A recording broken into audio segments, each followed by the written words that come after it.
YouTube, what's going on? Now, I had a couple of comments down below that were asking about my controller settings, things of that nature. Thought I'd just do a little quick video. We'll start off with the controller. Oh god, what have we already done? Let's get back to the options real quick. Now, what I've got is a PlayStation 4 controller, if you can see that.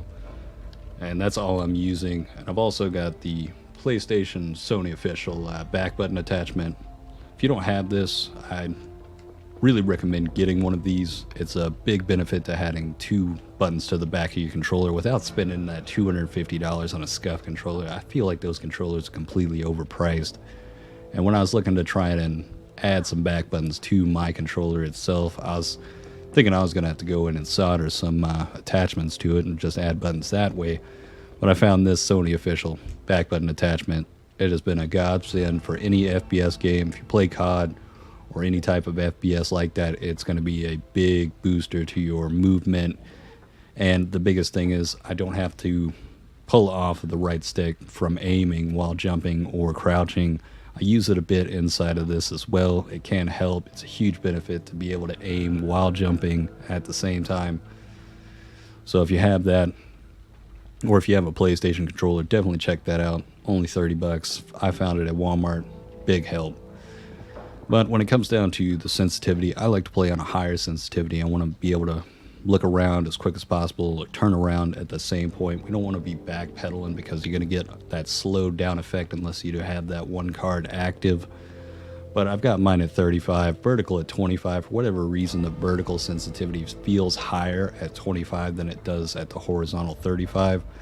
That's what the sweet spot is for me. And if you have stick drift, obviously increase your dead zones. It's one thing to note. Vibration, it's one of those things that's on you. Hold a sprint, obviously off. We don't want that. We want that just to be a quick tap. Hold to aim down sights. I mean, if that's something you're into, by all means do so. But aim assist is the biggest thing you want on, and you want that aim assist strength on 100%. You want this feeling like it's going to be an aimbot pretty much, and you want that ADS target snapping. That's one of the things you'll see in some of my videos where it just feels like I'm just getting glued onto some enemies, or I'll just snap to them. That's the reason you're seeing that. That's how it works. You could play around with the ADS low zoom and high zoom sensitivity if you wanted to maybe increase it. I don't know if I just increased my own right there, but that's essentially it. Hope that answers some of the questions I've had from some people. Just a PlayStation controller.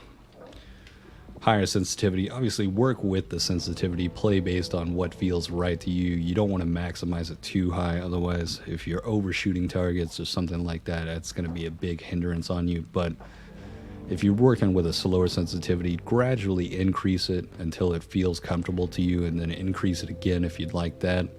Sometimes that really helps. That's how I felt with COD. I went up from a 5 or a 6 all the way up to an 8, I believe. And every time I jump back to that, it feels like it's quicker than every other game. But once I play a few rounds into it, it feels normal. And it feels like every other game after that. It's just something to get adjusted to. But hopefully that helped you guys. It's going to be a short video. Just something to answer the questions down in the comments for some people that have asked. Maybe you needed it as well, but pretty simple one right here. But hope you guys have a good one.